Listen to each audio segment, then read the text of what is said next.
자, 이번 시간은 여론교재 446페이지입니다. 446페이지 보면은 건축이 나와 있죠. 건축. 그림이 나와 있고요. 밑에 그 심학습 쪽에 보시면 구체적으로 건축의 정의가 이제 조문으로 소개되어 있죠. 그래서 그 심학습 부분을 이해하시고요. 통째로 기억하셔야 된다고 생각하시면 돼요. 별표를 하셨으면 좋겠고 시험에 너무 자주 나와요. 네. 자, 지금부터 그림을 제가 그리면서 설명을 하나씩 드릴 거예요. 그래서 교재 그림도 잘 되어 있고, 그리고 이제 심학습에 보면 조문도 정리가 잘 되어 있기 때문에 조문 위주로 참고를 하면서 그림으로 설명을 들었으면 좋겠습니다. 앞에 보실까요? 자, 건축법상 이제 건축이다라고 하면은 5가지가 있죠. 건축은 건축물을 대지에 건축물을 축조하는 것은 건축이다. O일까요? X일까요? X가 되죠. 자, 건축법상 건축은 건축물을 축조하는 게 아니고요. 신축, 정축, 개축, 재축, 이전. 이 5가지를 건축이라 그래요. 그래서 건축법상 건축은 대지에 건축물을 축조하는 것이다라고 하면 빵점이에요.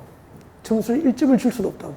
네. 건축법상 건축은 신축, 정축, 개축, 재축, 이전. 이 5가지를 건축이라고 합니다. 그 다음에 신축이 뭐냐면은 신축이란 2가지로 개념이 정의돼요. 2가지로. 그래서 조문에 그대로 있으니까 그대로니까 여기 보십시오. 자, 신축이란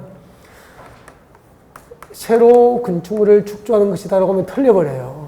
새로이 대지에 건축을 축조하는 게 아니고 신축은 2가지로 개념이 정의됩니다. 법적으로 딱 이대로 하셔야 됩니다. 건축물이 없는 대지예요. 건축물이 없는 대지가 핵심이야. 그럼 나대지죠. 자, 이렇게 건축물이 없는 나대지에 새로이 건축물을 축조합니다. 이것이 신축이 돼요. 그래서 신축을 정의할 때 핵심은 있는 대지입니까? 없는 대지입니까? 없는 대지. 건축물이 없는 나대지에 건축물을 축조하는 게 신축이에요. 여기까지가 하나고, 그 다음 2번째는 부속 건축물이 있는 대지야. 기존 건축물이 있는데 이 기존 건축물이 부속 건축물이에요. 부속 건축물. 이 부속 건축물이 있는 대지에다가 주된 건축물을 축조하면은 주된 건축물 축조는 신축으로 봅니다. 2가지죠, 2가지. 저처럼 그림을 보고 연습을 하면서 이 조문을 말하는 연습을 꾸준히 하셔야 돼요. 건축물이 없는 나대지의 건축물을 새로이 축조하거나 부속 건축물이 있는 대지에 주된 건축물을 축조한 것을 신축이라고 한다. 그래서 신축을 정의할 때 핵심은 건축물이 없는 대지가 핵심. 건축물이 없는 나대지에 건축물을 축조하는 게 신축이라는 거죠. 다음 2번째는 정축이죠, 정축. 자, 정축이란 그림으로 설명합니다. 정축은 그림을 그릴 때 보십시오. 자, 정축은 이거죠. 건축물이 있는 대지에다가 새로이 건축물을 축조합니다. 새로이 건축물을 축조해서 이렇게 건축 면적이 증가되거나, 이거 외워야 돼, 4가지를. 건축 면적이 증가되거나, 연면적이 증가되거나, 그 다음에 층수 또는 높이. 그럼 몇 개죠? 4개. 건축물이 있는 대지에 건축물을 새로이 축조해서 건축 면적이 증가되거나 연면적이 증가되거나 층수 또는 높이 중 4개 중에서 건축 면적, 연면적, 층수 또는 높이 4 중 하나 이상이 증가되면은 정축이 되는 거예요. 그러면 신축과 정축을 구별하는 핵심 키워드가 뭐냐면은 핵심이 뭐죠? 건축물이 없는 대지에 축조하면은 뭐죠? 신축. 건축물이 있는 대지에 건축을 축조해서 건축 면적 등이 증가되면 정축이죠. 그래서 없는 대지에 축조한 것은 신축. 기존 건축물이 있는 대지에 축조한 것은 뭐죠? 정축이 되는 거죠. 없는 대지, 있는 대지가 신축과 정축을 구별하는 핵심 키워드예요. 그 다음에 개축이죠. 개축이란 한자로는 고치겠죠, 쓰겠죠. 그런 개념이 아니고요. 건축주가 기존 건축물 전부 또는 일부를 인위적으로 철거합니다. 철거. 이게 핵심이죠, 핵심. 철거하고. 기존 건축물의 전부 또는 일부를 철거하고 그 대지가 뭐죠? 기존 건축물이 철거된 대지잖아. 기존 건축물이 철거된 대지의 종전규모. 철거된 종전건축물의 규모를 말하는 거죠. 종전규모 범위에서 다시 건축물을 축조하면은 개축이 되는 거죠. 기존 건축물의 전부나 일부를 철거하고 철거된 종전건축물과 종전규모와 같은 규모 범위에서 종전규모 범위 안에서 축조가 이루어지면은 종전과 같은 규모 범위에서 축조가 이루어지면은 개축이 되는 거죠. 여기서 문제 낼게요. 이게 잘 상상해요. 기존 건축물의 전부 또는 일부를 철거하고 그 대지에 종전과 같은 규모 범위에서 축조하면 개축이잖아요. 기존 건축물 전부를 철거했어. 그럼 머리에서 상상해요. 있는 대지입니까? 없는 대지입니까? 없는 대지잖아. 전부 철거하고 종전 규모 범위 안에서 축조하면 개축이야. 근데 전부 철거하고 그럼 없는 대지죠. 종전 규모보다 크게 축조하면 뭐죠? 신축이 돼요. 신축. 그러면 신축이라고 하신 분은 완전히 이해하신 거예요. 그 다음에 기존 건축물 일부를 철거해서 그럼 상상해봐요. 상상하십시오. 여기 24평 단독주택이 있었는데 일부 12평을 철거했다고. 그러니까 나머지 12평이 남아있죠. 그 없는 대지입니까? 있는 대지입니까? 있는 대지에 일부 철거하고 종전과 같은 규모 범위에서 축조하면 뭐죠? 개축인데 일부 철거하고 종전 규모보다 크게 축조하면 뭐죠? 정축이 되는 거죠. 정축이라고 대답하신 분은 완전히 이해하신 거야. 그 정도가 출제 수준을 보시면 돼요. 이해 못하면 이건 외워서 답을 찾는 게 아니라. 그 다음에 재축. 재축이란 한자는 뭐 다시 재자 쓰겠죠. 네. 재축은 기존 건축물의 전부나 일부가 자연재해로 멸실됐어. 자연재해로 전부 또는 일부가 멸실됐죠. 전부 멸실이면은 없는 대지가 되어버렸잖아요. 일부 멸실이면은 일부가 남아 있잖아요. 이걸 상상할 수 있어야 돼요. 그 대지에 자, 두 가지입니다. 전부 또는 일부가 멸실된 대지에 종전과 연면적 합계가 종전 규모 이하이고 연면적 합계가 종전 규모 이하이고 이거 세 가지를 외워야 됩니다. 동수, 청수, 높이 이 세 가지가 종전 규모 이하여야 돼요. 연면적 합계가 종전 규모 이하이면서 동수, 청수, 높이도 종전 규모 이하여야 되는 거야. 그래서 이걸 해석하면은 전부 또는 일부가 멸실된 대지에 종전 건축물과 규모가 같은 규모 범위 안에서 축조가 되는 것을 구체적으로 표현한 거야. 연면적 합계가 종전 규모 이하이면서 동수, 청수, 높이도 종전 규모 이하여야 재축이 되는 거죠. 그러면은 개축과 재축의 공통점이 있어요. 공통점은 철거됐거나 멸실된 종전 건축물과 같은 규모 범위 안에서 축조가 됐다는 점에서는 똑같아요. 근데 그 원인이 인위적 철거가 원인이면은 개축, 자연적 멸실이 원인이면은 재축. 그러면은 신축과 정축을 구별하는 핵심 키워드는 없는 대지에 축조하는 것, 있는 대지에 축조하는 것. 그 차이죠. 그 다음에 개축과 재축은 인위적 철거가 원인이면은 개축, 자연적 멸실이 원인이면은 재축. 둘 모두 철거됐거나 멸실된 종전 건축물과 같은 규모 범위 안에서 다시 축조된 점에서는 똑같다는 얘기예요. 이해가 되죠? 그 다음에 이전은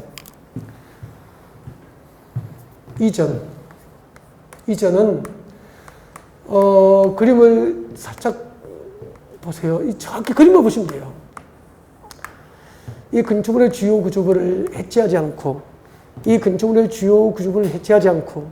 같은 대지 안에 다른 위치로 옮기면 이게 뭐죠? 이전이 되는 거죠. 이전.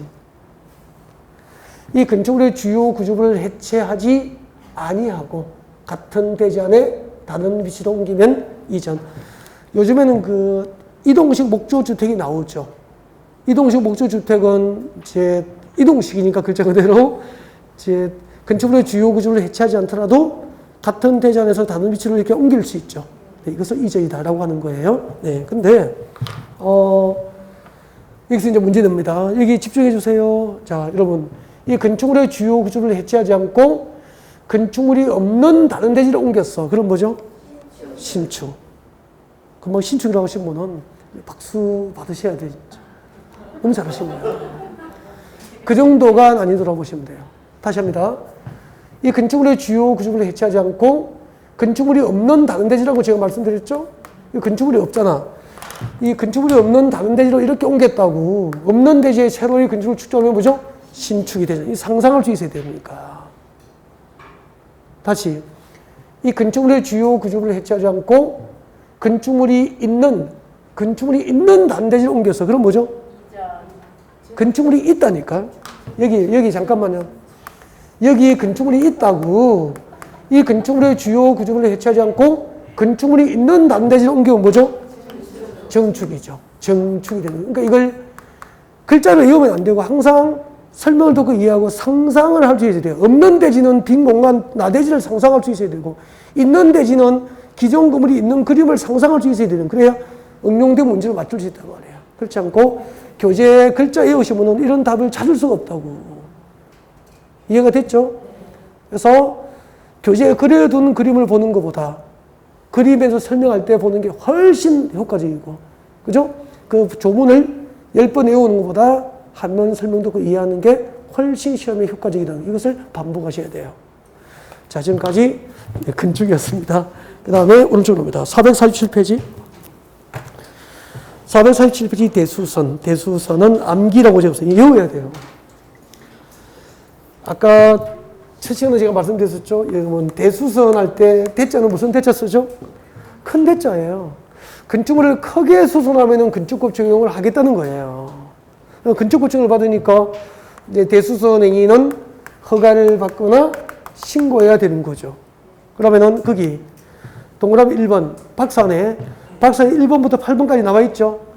박스안에 1번부터 8번에 해당하면은 건축법상 대수선 행위에 해당하게 되는 거야. 그러면 1번부터 8번에 해당하는 행위를 하면은 보세요. 대수선 행위니까 임의로 해야 됩니까? 건축법칙을 받습니까? 건축법칙을 받기 때문에 그 1번부터 8번에 해당하는 행위는 허가를 받고 하는 것을 원칙으로 하는 거야. 단 일부 대수선 행위는 허가 받습니까? 신고를 할 수 있습니까? 신고. 그래서 건축법상 건축 절차는 허가예요. 허가. 건축법상 건축에는 몇 개가 있죠? 5개. 신축, 정축, 개축, 재축, 이전. 이 5가지 행위를 하면은 건축법칙을 받기 때문에 건축 행위는 건축법칙을 받기 때문에 허가를 받고 하거나 신고를 하고 신축, 정축, 개축, 재축, 이전 행위를 할 수 있는 거예요. 그러면은 이 5가지 행위를 허가 없이 신고를 하지 않고 하면은 전부 불법이 되는 거죠. 처벌을 받게 돼요.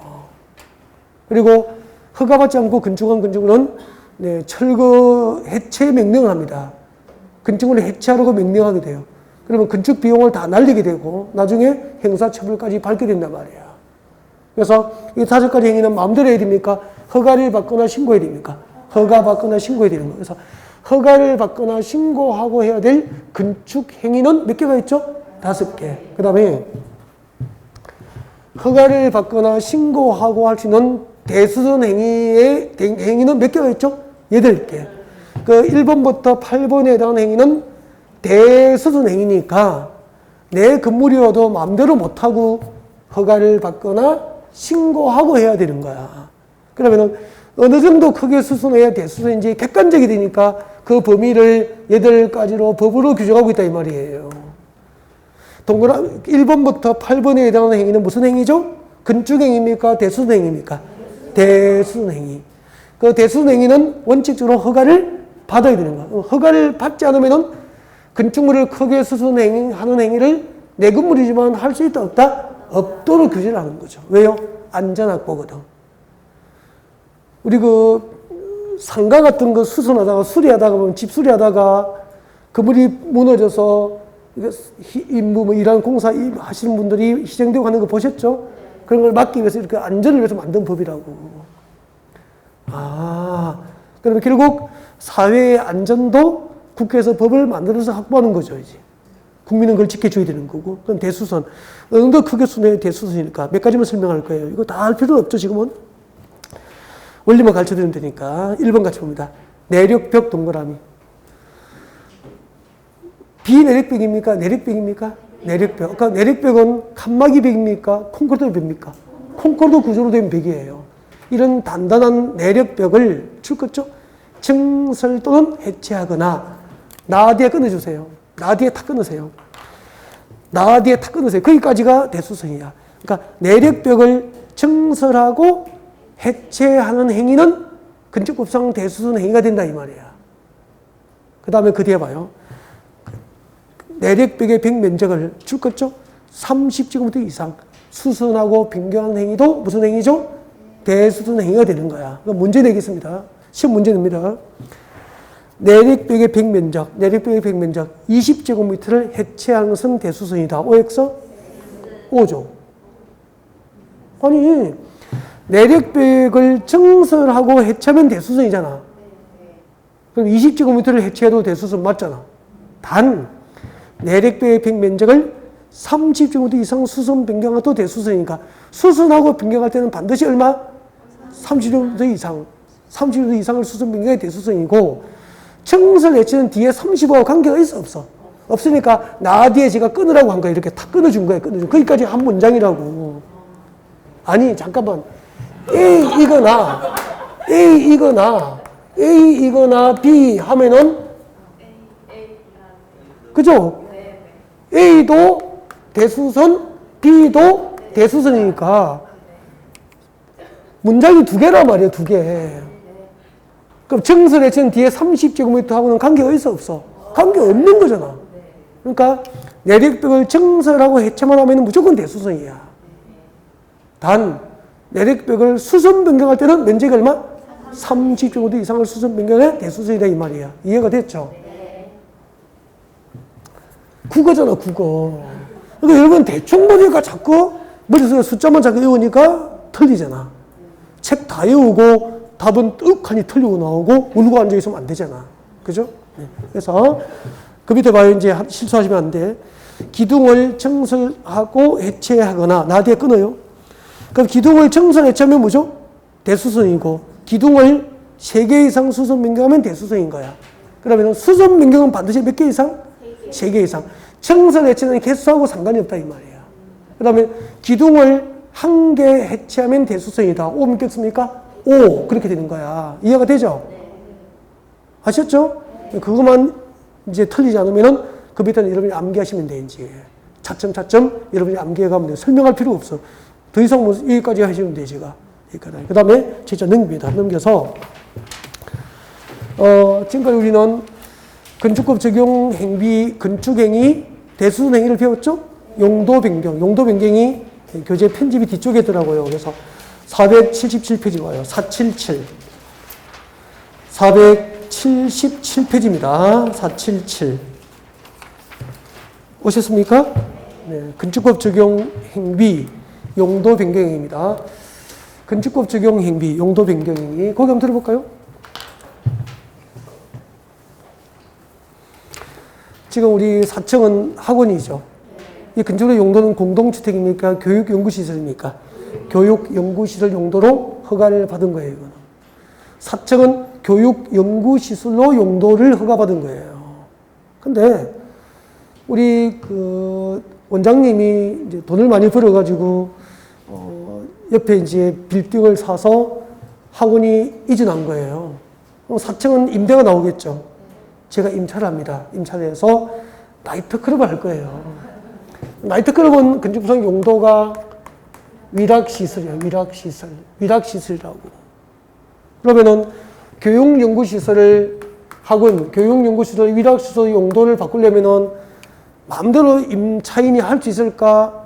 용도 변경 절차를 밟아야 됩니까? 이런 건축물의 용도를 사용 승인받은 용도 외의 용도로 바꾸면은 건축법을 적용받기 때문에 마음대로 못해요. 건축구성 용도 변경 방법은 세 가지가 있던데, 세 가지. 작년에 공부하신 분들. 우리 건축은 허가받고 건축하는 거죠? 대수선도 허가받는 게 원칙이죠? 용도 변경하는 방법은 세 가지가 있어. 뭐죠? 용도 변경을 허가받거나, 용도 변경을 신고하거나, 구청에 가서, 시청, 군청, 구청에 가서 건축물 대장, 기재사항, 건축물 대장, 기재사항 변경 신청을 하고 용도 변경을 할 수 있는 거죠. 그래서 건축급성 건축물의 용도 변경 방법은 몇 가지가 있죠? 세 가지가 있습니다. 허가를 받거나, 신고하거나, 그리고 대장. 이때 대장은 뭐죠? 건축물 대장, 기재사항 변경, 기재사항 변경 신청을 통해서 용도 변경을 할 수 있는 거예요. 자, 그럼 저희 기본부터 시작할까요?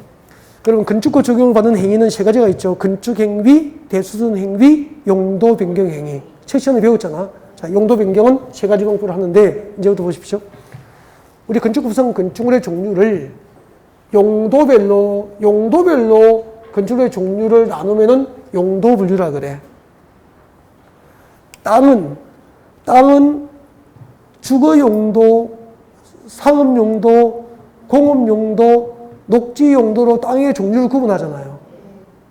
용도 지역이라 그래. 우리 건축물은 단독주택, 공동주택, 1종 근린생활시설, 2종 근린생활시설, 문화및 집회시설, 우리 학원처럼 교육연구시설, 나이트클럽처럼 위락시설 이렇게 건축물의 용도별로 종류를 구분하면 용도 분류야. 몇 가지가 있죠? 29개.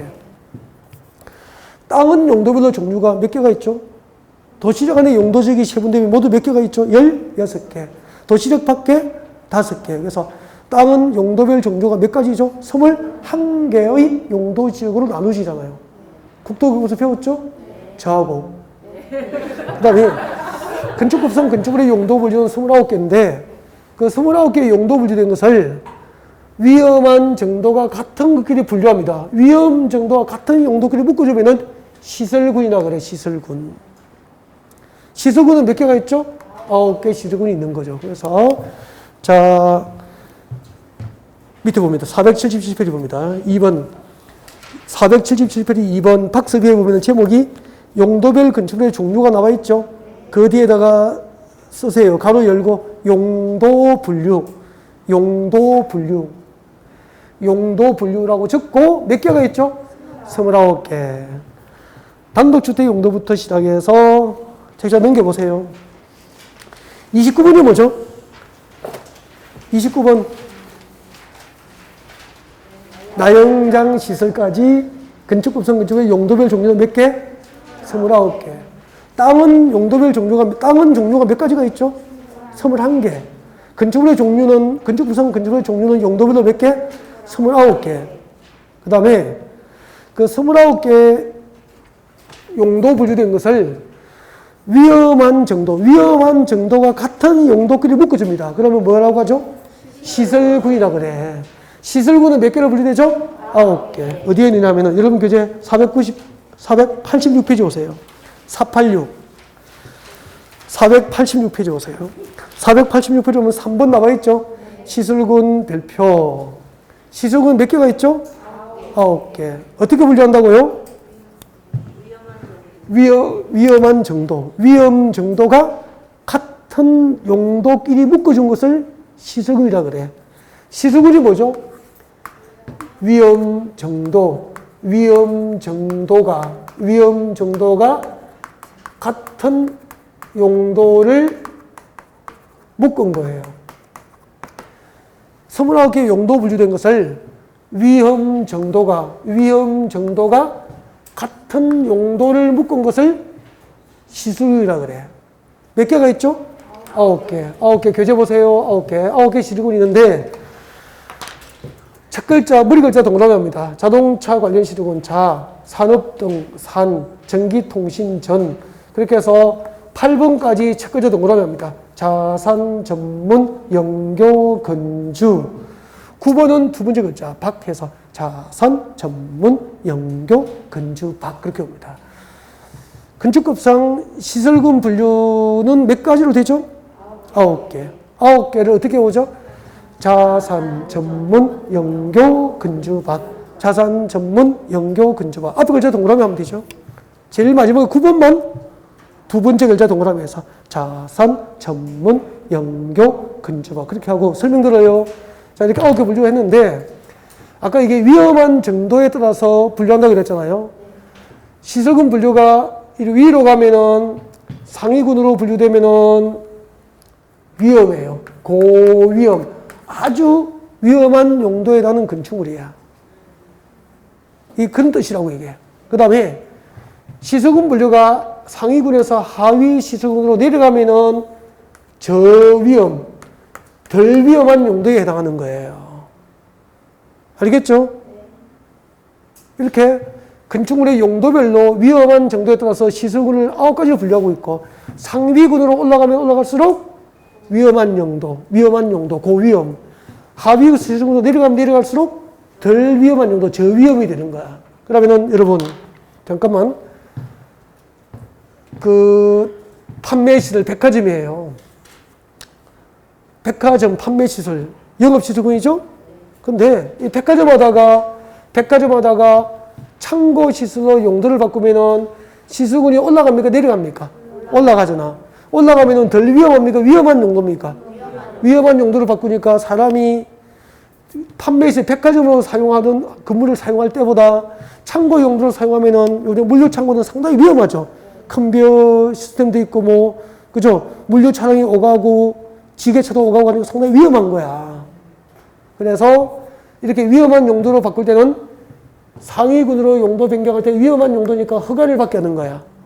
반대로 이 시설군 분류에서 보십시오. 공장하다가 숙박시설, 호텔로 리모델링 하면은 용도를 변경하면은 공장이 위험합니까? 숙박시설이 위험합니까? 공장이 위험하잖아. 덜 위험한 용도로 변경하니까 쉽게 용도 변경을 신고만 하면 되는 거야. 그래서 상위군으로 변경은 허가, 하위군으로 변경은 신고. 그렇게 하는 거예요. 그러면 봐요. 이 원리를 알면은 이걸 봐요. 이 시설군별로 건축물의 용도별 종류를 이걸 안 외워도 용도 변경 절차가 덜 위험한 용도로 변경하면은 신고, 더 위험한 용도로 변경하면 허가라고 이해하고 있으면은 답 찾는 이상이 없잖아요. 안 외워도 되죠. 이 표를 암기를 하고 있으면 얼마나 힘들겠어. 그 다음에 잠깐. 영업시설군에 보면은 판매시설, 운동시설, 숙박시설 있어. 그러면 판매시설, 예를 들면 백화점, 운동시설, 헬스클럽, 숙박시설, 모텔, 호텔. 그것은 같은 시설군이잖아. 같은 시설군이라는 것은 위험한 정도가 같다는 거예요. 위험한 정도가 같은 용도끼리 묶어서 시설군이 분류되니까. 의미를 아셨죠? 그러면은 백화점 하다가 운동시설로 바꾸나 운동시설, 판매시설로 바꾸나 위험한 정도의 변화가 없잖아. 그래서 이럴 경우에는 구청에 가서 건축물 대장 기재사항 변경을 신청하면 된다 이 말이야. 즉, 내 건물이 판매시설로 허가를 받았는데 운동시설로 용도 변경할 겁니다. 건축물 대장에 판매시설로 기재되어 있는 이 건축물의 용도를 운동시설로 기재사항만 변경해달라고 하면 된다 이 말이야. 그래서 같은 시설군 상원의 용도 변경은 용도 변경 허가받거나 신고하지 않고 건축물 대장 기재사항 변경 신청을 통해서 용도 변경을 할 수 있다 이 말입니다. 이해가 되죠? 처음부터 물어볼게요. 건축법상 건축물의 용도별 종류가 몇 가지? 29개. 용도별로 건축물의 종류는 몇 가지로 구분되죠? 29개. 29개의 용도 분류된 것을 위험한 정도와 같은 용도끼리 묶은 것을 뭐라고 하죠? 시설군 분류. 시설군은 몇 가지로 분류되죠? 9개.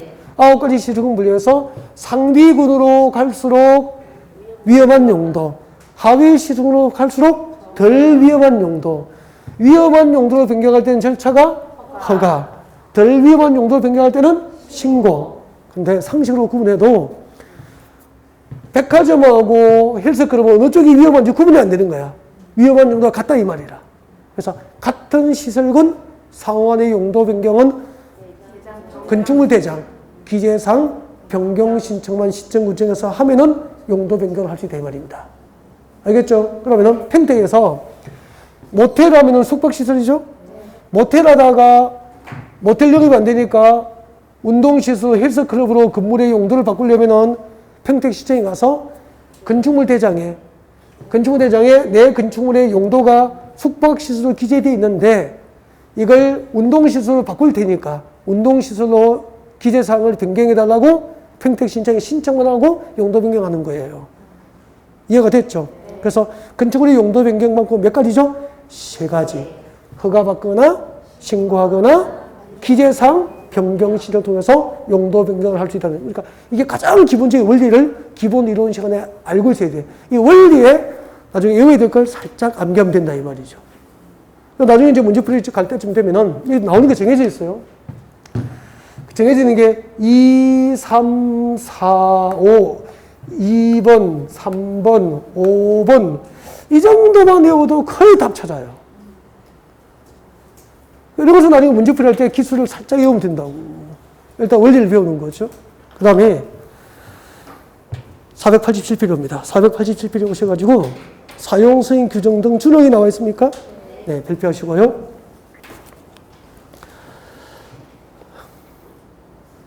용도 변경 허가나, 교재 보십시오. 용도 변경 허가나 용도 변경 신고 대상인 경우로서 지금 줄것입니다. 용도 변경하려는 부분에 바닥 면적 합계가 100제곱미터 이상인 경우 줄 거예요.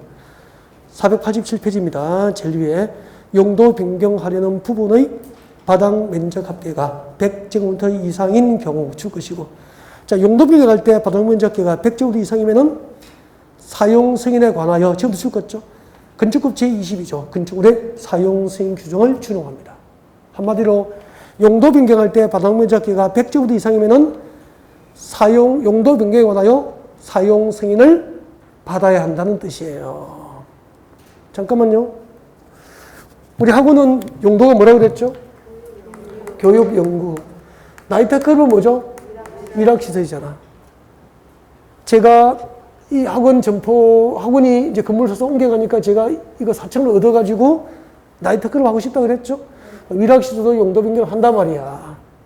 그러면은 학원이 위험해요? 나이트클럽이 위험해요? 나이트클럽이 위험하죠. 나이트클럽은 그냥 맨정신에 가지는 않잖아요. 그죠? 또 1차에 가지도 않잖아. 뭐 1차 반주하고 2차 고깃집 갔다가 3차 이제 노래방 갔다가 또 이제 나이트가 오고 이렇게 하잖아요. 그죠? 그러니까 이때는 이제 나이트클럽이 훨씬 위험하죠. 나도 취했고 나도 돌고 조명도 돌고 다 돌잖아. 막 얼마나 위험해. 그러면 위험한 용도로 용도 변경이니까 용도 변경을 저는 신고입니까? 허가입니까? 허가 받는다고. 쉽죠, 나죠. 용도 변경 허가 받아야 되는 거죠. 허가 받아야 되는데 지금 이거 4층의 바닥 면적이 100제곱미터 넘어요, 안 넘어요? 바닥 면적이 100제곱미터 이상이야, 이게. 100제곱미터는 여러분 3.3제곱미터가 한 평이잖아. 알겠죠? 그럼 이 학원 4층 전체가 당연히 100제곱미터 이상이잖아. 이렇게 용도 변경되는 부분에 바닥 면적계가 100제곱미터 이상이면은 이 용도 변경에 대해서 사용 승인을 준공검사를 말하는 거야. 건축에서는 준공검사를 뭐라고 하죠? 사용 승인이라 그래. 이 용도 변경에 대해서 사용 승인을 받아야 된다는 얘기죠. 그러면은 교육연구시설을 위락시설 용도 변경에 대해서 허가받고 용도 변경에 가면은 학원시설 다 치워버리고 조명 달고 무대 만들고 이제 위락시설 공사할 거 아니야. 그리고 오픈해야 되잖아. 이 오픈을 하고 사용을 하려면은 사용 승인 준공사를 받아야 된다 이 말이야. 용도 변경에 관하여 준공사를 받아야 된다 그런 뜻이야. 앞으로 용도 변경할 때 바닥 면적 합계가 100제곱미터 이상이면은 그 용도 변경은 임의로 사용합니까? 사용 승인을 받아야 됩니까? 사용 승인을 받아야 한다 그런 뜻이라고. 그 다음에 내려봐요. 5번 건축사 설계에 옵니다. 5번 용도 변경 허가 대상인 경우로서 줄 것입니다. 용도 변경하려는 부분에 바닥 면적 합계가 500제곱미터 이상의 용도 변경 줄 거예요. 용도 변경할 때 바닥 면적 합계가 500제곱미터 이상의 용도 변경 설계를 할 때는 줄 거죠. 건축사가 설계해야 됩니다. 그러면 두 개, 4번, 5번을 묶어서 비교 암기해야 되죠. 용도 변경할 때 바닥 면적 합계가 100제곱미터 이상이면 사용 승인 규정이 준용되고 용도 변경할 때 바닥 면적 합계가 500제곱미터 이상이면 용도 변경 설계를 건축사가 해야 한다. 설계해야 된다. 그렇게 오시면 되잖아. 그 다음에 6번 복수용도 인정 제목 줄 것이고 지나갈 때 읽으시면 되죠. 리딩 읽어보십시오. 읽어보시면 되는데, 복수 용도가 뭐냐면은, 잠깐만요. 학원 1층이 은행이죠. 은행 있던데? 은행 있죠? 빵집도 있죠? 빵집도 있죠. 빵집은 근리생활시설이고, 은행은 업무시설이고, 그죠? 그 다음에 또 우리 사청은 교육연구시설이고, 그리고 저 위에 헬스클럽 오픈해서 운동시설도 있고, 이 하나의 건물의 층별로 용도가 동일합니까? 다 다릅니까? 다르니까 한 개입니까? 복수 용도입니까? 아, 건축법상 복수로 용도를 허용해요.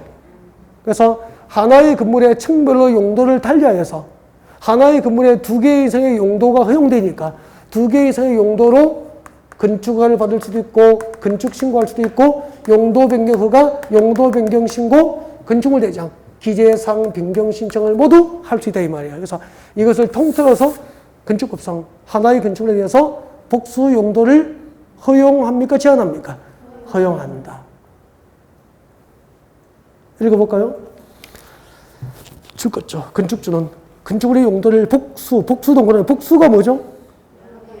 복수는 건축물의 용도를 2 이상 허용한다는 얘기야. 하나의 건축물에 대해서 건축물의 용도를 2 이상으로 하여 건축허가, 건축신고, 용도 변경 허가, 신고 또는 건축물 대장, 기재 내용 변경 신청할 수 있다 없다? 있다. 이것도 수차례 시험 나온단 말이야. 그럼 또 틀려요. 복수 용도 가능하다고 설명해도. 자, 그 다음에 넘기겠습니다. 그러니까 봐요. 큰 흐름이나 이렇게 큰 제도를 못 보고 자꾸 세부적인 거 암기 위주로 하면은 쉬운 문제도 안 보인다고 시험지를 받으면은. 그래서 이제 정리해볼까요? 해볼까요? 들어보십시오. 건축법상 건축물의 용도별 종류가 몇 가지가 있죠? 29개. 29개의 용도 분류된 것은 위험한 정도와 같은 용도끼리 묶어서 분류하면 뭐죠? 시설군 분류. 몇 개의 시설군이 있죠? 9개. 9개 시설군 분류해서 상위군으로 용도 변경하면 절차가 허가, 하위군으로 변경하면 신고. 같은 시설군 상환의 용도 변경은 건축물 대장, 기재상 변경 신청 통해서 용도 변경할 수 있어. 그 다음에 용도 변경할 때 바닥면 잡기가 얼마 이상이면 사용승인 받죠? 100제곱미터 이상. 그리고 용도 변경할 때 바닥면 잡기가 얼마 이상이면 용도 변경 설계를 건축사가 해야 되죠? 500제곱미터 이상. 그때는 용도 변경 설계를 건축사가 아니면 설계를 못해요. 여기까지 공부한 거죠. 그리고 하나의 건축물에 대해서 2개 이상의 복수 용도를 제도적으로 허용합니까? 제한합니까? 허용. 건축법상 복수 용도는 허용. 그렇게 하시면 되잖아. 자, 지금까지 건축법 적용 대상물 뭐가 있었죠? 건축법 적용 대상물, 건축물, 대지, 공작물, 그리고 뭘 배웠죠? 건축법 적용 대상 행위를 배운 거예요. 무슨 행위? 건축 행위, 대수준 행위, 용도 변경 행위를 금방 배운 거예요. 그 다음에 자, 이제 건축법 적용 대상 지역. 이 건축법 적용 대상 지역 편집이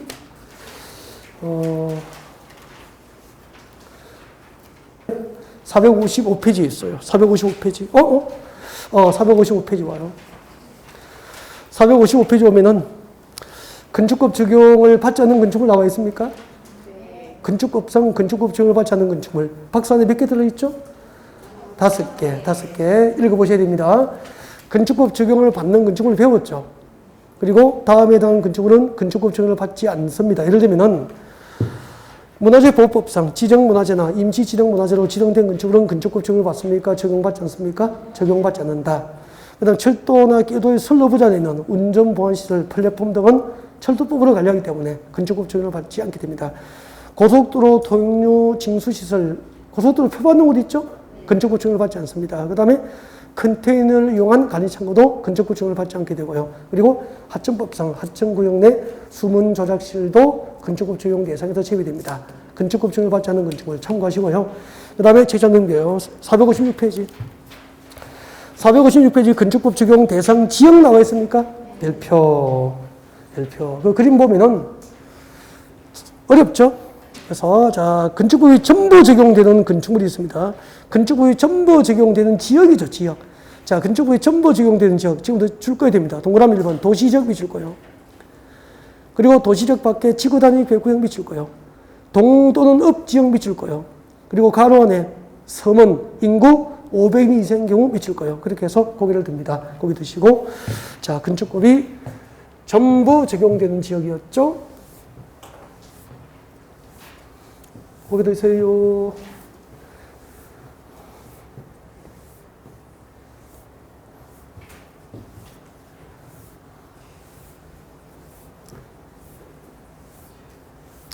자, 여러분, 여기 보세요. 자, 건축법이 전부 적용되는 지역입니다. 전부 적용 지역. 건축법상 모든 규정이 전부 적용되는 지역입니다. 네, 그림으로 그릴게요. 이 대한민국의 국토입니다. 국토. 우리나라 지도. 대한민국 국토인데, 제가 어젯밤에 서해 쪽으로 동해 쪽으로 좀 이렇게 땅을 좀 밀어내버렸어요. 잘했죠? 네. 우리나라 국토인데 서울이나 부산, 평택처럼 도시 지역은 건축 밀도가 높아요, 낮아요? 높죠. 그래서 이 도시 지역에서는 도시 지역에서 건축을 하면은 모든 건축법이 전부 적용을 받습니다. 건축법상 모든 규정이 전부 적용되는 지역. 첫 번째 도시 지역. 그래서 우리나라에서 용도지역이 도시지로 지정되면 건축법상 모든 규정이 전부 적용되기 때문에 모든 건축법 규정에 맞도록 건축을 해야 돼요. 건축이 쉬워요? 까다로워요? 까다로워요. 근데 도시지역 밖으로 나오면은 도시지역 외지역이죠? 도시지역의 외지역은 용도지역이 관리지역, 농림지역, 자연환경보전지역이니까 건축 밀도가 높습니까? 낮습니까? 낮아. 지산 밑에 나는 자연인이다 라고 해서 한 사람이 집을 짓고 있는 거야. 여기 산 아래에 외딴 집, 자연인 집 하나 있는데 모든 건축법 규정에 맞도록 건축을 하도록 규제를 하지는 않는 거야. 왜냐면은 여기는 화재가 나면 하나 타면 끝이야. 도시에는 화재가 발생하면 하나만 탑니까? 인접 건축물로 연소가 금방 확산되잖아. 그래서 이런 것은 방화에 대해서 철저하게 모든 건축법을 지키도록 하는 거예요. 그래서 건축법이 전부 적용되는 지역, 첫 번째 도시지역. 그 다음에 나갑니다. 도시지역 밖에 배웠잖아. 지구 단위 계획구역이 지정되면은 보존됩니까? 신도시로 개발됩니까? 신도시로 개발되니까 곧 건축 밀도가 높아지잖아. 그래서 도시지역 밖에 지구 단위 계획구역이 지정되면은 건축법이 전부 적용되는 거야. 그 다음에 도시지역 밖에도 동지역과 읍지역은 건축밀도가 높죠. 동과 읍지역은 도시지역 밖에도 건축밀도가 높기 때문에 건축법이 전부 적용돼요. 가평군은 경기도의 군지역이잖아요. 그러니까 도시지역보다는 건축밀도가 낮지만 가평읍에 가면은 읍 소재지 가면은 군청 소재지 있고 그죠? 그래서 읍 소재지에 가면은 건축밀도가 높단 말이에요. 이런 것은 건축법이 전부 적용되는 거예요. 그래서 대한민국에서 건축할 때 건축법이 전부 적용되는 지역, 도시지역이거나 도시지역 밖에 지구단위 계획구역과 그리고 도시지역 밖에 동과 읍 지역은 건축법이 전부 적용되는데 단 동과 읍이 섬인 경우는 인구가 500인 이상이 되면 건축법이 전부 적용되는 거예요. 그러면 잠깐만요. 그러면은 이 전부 적용 지역을 제외하면은 즉 도시지역에 해당하지 않고 도시지역 밖에 지구단위 계획구역과 동과 읍에 해당하지 않는 지역은 전부 적용입니까? 일부 적용이 배제됩니까? 일부 건축법 적용을 적용하지 않는 거야. 전부 적용 지역이 아닌 지역에 적용을 배제할 수 있는 건축법 규정이 6개가 있어. 암기해야 돼요. 그래서 이번에 보면은 건축법의 일부 규정이 적용되지 않는 건축물 나와 있습니까? 전부 적용 지역 이외의 지역에서 적용해서 제외되는 규정이 몇 개 있습니까? 6개. 그 6개를 암기하셔야 돼요. 대지와 도로와의 관계, 대동그라미. 도로의 지정, 폐지, 변경, 도동그라미. 그럼 읽어보세요. 대도. 건축선 지정, 건동그라미. 건축선에 따른 건축 제한, 건동그라미. 건이 몇 개입니까? 2개. 대도, 건투, 방대. 그렇게 오는 거야. 대도, 건투, 방대. 대도, 건투, 방대. 거기 한번 들어볼까요? 건축법이 전부 적용되는 지역 이외의 지역에 건축을 하면은 건축법상 일부 규정의 적용이 배제되죠. 그때 배제되는 규정을 어떻게 온다고요? 어떻게 외웠죠? 대도. 대도는 큰 도둑이잖아. 대도, 큰 도둑이 되려면 어릴 때부터 무엇을 잘해야 됩니까? 근투를 잘해야지. 대도, 근투. 대도, 큰 도둑이 되려면 근투도 잘하고 어릴 때부터 꿈이 방대해야 커서 큰 도둑이 될 수 있잖아. 대도, 근투, 방대. 그렇게 오죠. 하고 연습하셔야 돼. 대도, 근투, 방대. 이거 대지와 도로와의 관계 배워요. 도로의 지정, 폐지, 변경, 건축선 지정, 건축선에 의한 건축 제한, 방화지관의 건축물, 그리고 대지 분할 제한 규정을 적용하지 아니한다. 여기서 시험 문제 이렇게 나왔어요. 집중해 보세요. 기출문제 소개할게요. 기출문제. 도시지역과 도시지역에 해당하지 않고 도시지역 밖에 지구단위 계획구역과 동가읍에 해당하지 않는 지역에 대하여는 용도지원에서 용적률 규정을 적용하지 않는다. 옵니까? 없습니까? X. 적용하지 않는 규정에 용적률 규정이 있어? 없어? 없죠. 그게 시험 문제였습니다. 그래서 이거 전체를 하나의 제도로 볼 수 있어야 돼. 이런 것만 쪽지에 적어서 외우면 답을 못 찬다 이 말이야. 건축법이 전부 적용되는 지역 어떻게 되죠? 도시지역 밖에 지구단위 구역구역, 그리고 동가읍 지역은 건축법이 전부 적용돼. 전부 적용 지역 이외의 지역에 적용이 배제되는 건축법 규정이 몇 개 있죠? 6개. 어떻게 오죠? 대도, 근토, 방대. 그리고 연습하셔야 돼요. 그리고 대지와 도로와의 관계가 무엇인지를 앞으로 수업을 들으면은 이게 이해가 더 명확해져요. 일단 여기까지. 그렇게 해서 오늘은 건축법 적용 대상물, 적용 대상 행위, 적용 대상 지역을 배운 거예요. 그 다음에 제 건축법의 하이라이터, 건축법상 건축 절차를 잠시 휴식 후에 진행을 하겠습니다.